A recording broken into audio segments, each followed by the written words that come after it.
Welcome to this lesson. In this lesson, we're going to be looking at listening skills. And in understanding listening skills, we'll start from the basics of every communication. Now, you know that communication is the lifeblood of every organization, and active listening is the basis of every communication. So what exactly is active listening? Active listening is the communication skill that goes beyond simply hearing words. It involves or it focuses on the speaker understanding the message that is being said and responding thoughtfully, as well as demonstrating genuine interest and engagement during the communication. So it is very, very important that if you want to be an active listener, that you pay attention to what is being said, you understand what is being said, and throughout the communication process, you pay genuine attention to what is being said. So what are the key principles of active listening? Number one, focus and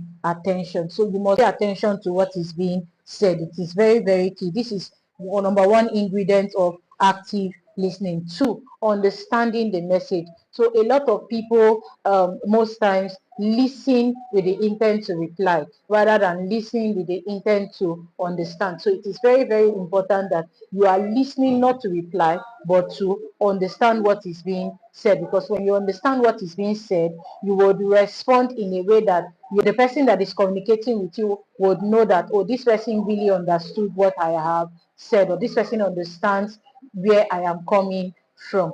Also, it is important that you maintain good verbal and non-verbal engagement throughout the communication process. So, communicating shows that, oh, you are actually listening to what is being said, or even nodding your head when someone is communicating. That is a good non-verbal engagement during communication. Then a thoughtful response. Now, when you do everything that is above, all the ingredients that we have looked at, focus and attention, understanding the message, maintain verbal and non-verbal cues, the truth is that you'll be able to give a thoughtful response. Now, let's look at ways to become a good listener. Number one, I have maintain eye contact and not to show engagement. So when you are talking to people, it is important that you maintain eye contact with the person that you are communicating with. Nodding regularly when in conversation with people also shows the interest that you are interested in what is being said.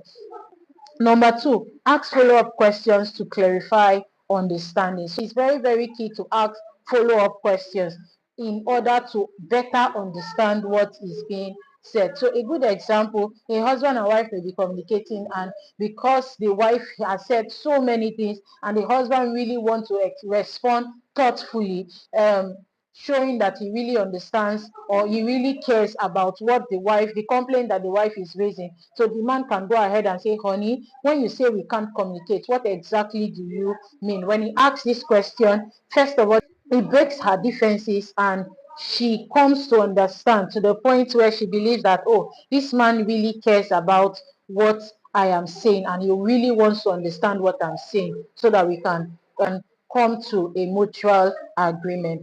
Lastly, summarize what the speaker says before responding. So it is very, very, this is another important key. So when you're communicating with people, if you go ahead and to summarize what the person says, it's, oh, when you say this, do you mean this, this, and this, and this? And if the person says, oh, this is what I mean, you can now go ahead and respond. So when doing that tells the person that you are talking to that, oh, I really, this person is interested in what I said, or this person was listening to what I said.